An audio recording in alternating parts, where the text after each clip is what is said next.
नमस्कार साथियों, मेरा नाम है रोहित चैडवाल और आप देख रहे हैं पपलाज एजुकेशन। तो दोस्तों, वीडियो में आगे बढ़ने से पहले मैं आपसे छोटी सी गुजारिश करता हूं, प्लीज़ आप हमारे चैनल पर पहली बार आए हैं तो प्लीज़ चैनल को ज़रूर सब्सक्राइब कीजिए और बेल आइकन को ऑन कीजिए ताकि आने वाली नोटिफिकेशन आप तक पहुंचती रहे। ठीक है दोस्तों, तो दोस्तों आज हम बात करने वाले हैं प्रस्तावना क्वेश्चन नंबर 31। तो दोस्तों इससे पहले मैं 23 प्रस्तावना क्वेश्चन ऑलरेडी पहले ही चैनल पर बना चुका हूँ और अपलोड भी कर चुका हूँ। तो आप एक बार चैनल की प्ले लिस्ट में जाकर ज़रूर विजिट कीजिएगा। वहाँ अगर आपको जो भी प्रस्तावना क्वेश्चन अच्छी लगे, प्रकरण अच्छा लगे, उसके अनुसार आप बना लीजिएगा। ठीक है दोस्तों, तो दोस्तों सबसे पहले आप अपना नाम लिख लीजिए। जैसे मैंने लिख रखा है रोहित चैडवाल। कक्षा बीएड फर्स्ट ईयर या सेकेंड ईयर जो भी आपकी कक्षा है वो आप अपने से सेलेक्ट कर लीजिएगा। विषय इतिहास, प्रकरण जैन दर्शन। दिनांक में आप लिख लीजिएगा। जिस दिन आप स्कूल या कॉलेज में आप प्रस्तावना क्वेश्चन पढ़ाओगे उस दिन के आप इसमें दिनांक सेलेक्ट कर लीजिएगा। कालांश प्रथम द्वितीय तृतीय जो भी आपका कालांश है वो आप अपने से सेलेक्ट कर लीजिएगा। कक्षा 9, समय 5 से 7 मिनट। तो दोस्तों प्रस्तावना क्वेश्चन का जो समय होता है वो 5 से 7 मिनट का होता है। ठीक है दोस्तों, तो दोस्तों अब हम आगे बढ़ते हैं। क्रम संख्या नंबर, क्रम संख्या के अंतर्गत हम प्रश्नों की क्रम संख्या लिख देंगे। छात्र अध्यापक क्रिया के अंतर्गत हम प्रश्न लिख देंगे और विद्यार्थी क्रिया के अंतर्गत हम उत्तर लिख देंगे और कौशल घटक के अंतर्गत हम कौशल घटक लिख देंगे। ठीक है दोस्तों, तो दोस्तों कौशल घटक के अंतर्गत हम कौशल घटक लिख देंगे।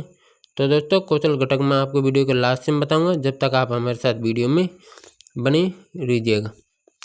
तो दोस्तों पहला प्रश्न हम बच्चों से पूछेंगे। हम दोस्तों प्रस्तावना कौशल वो होती है वो पूर्व ज्ञान से नवीन ज्ञान पर आधारित होती है। तो हमें पूर्व ज्ञान से प्रश्नों की शुरुआत करनी है और नवीन ज्ञान पर समाप्त करना है। तो दोस्तों पहला प्रश्न हम बच्चों से पूछेंगे, वेद कितने होते हैं? तो बच्चा बताएगा 4। तो हमारा उत्तर क्या होगा? 4। दूसरा प्रश्न हम बच्चों से पूछेंगे, 4 वेदों के नाम कौन कौन से हैं? तो बच्चा बताएगा ऋग्वेद, यजुर्वेद, सामवेद व अथर्ववेद। तीसरा प्रश्न हम बच्चों से पूछेंगे, उपरयुक्त चारों वेदों का वर्णन किस दर्शन में मिलता है? तो बच्चा बताएगा वैदिक दर्शन में। तो हमारा उत्तर क्या होगा? वैदिक दर्शन। चौथा प्रश्न हम बच्चों से पूछेंगे, वैदिक दर्शन के पश्चात किस दर्शन का उदय हुआ? तो बच्चा बताएगा जैन दर्शन का। तो हमारा उत्तर क्या होगा? जैन दर्शन। पांचवा प्रश्न हम बच्चों से पूछेंगे, जैन दर्शन के बारे में आप क्या जानते हैं? तो दोस्तों कोई भी बच्चा इसके बारे में जवाब नहीं दे पाएगा। सारे बच्चे मौन रहेंगे तो प्रश्न क्या हो जाएगा? समस्यात्मक। और हमारे सामने एक नवीन ज्ञान का निवारण हो जाता है, वो है जैन दर्शन।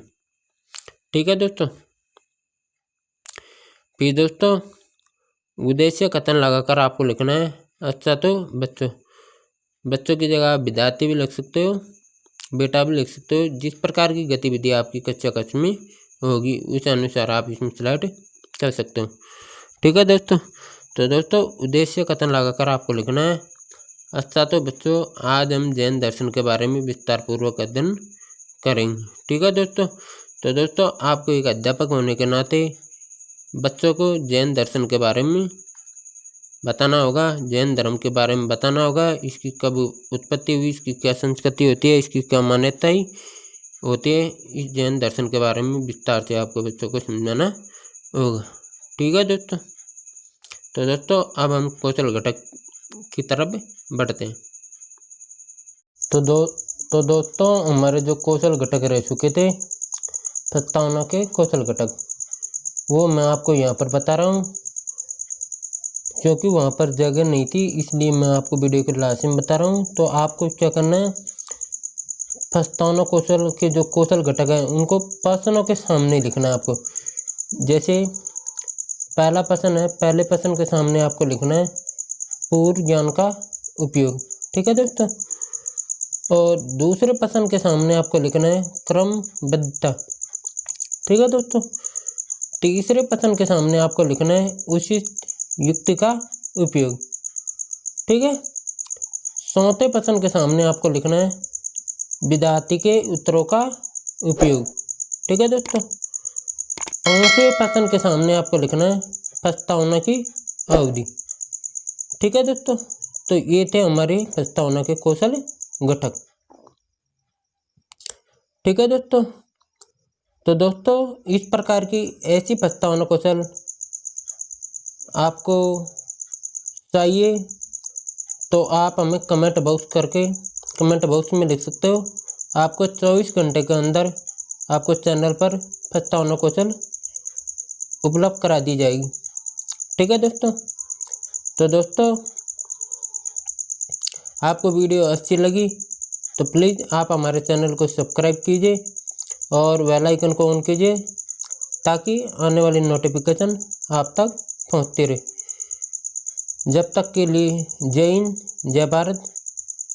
फिर मिलते हैं दोस्तों एक नई वीडियो के साथ में।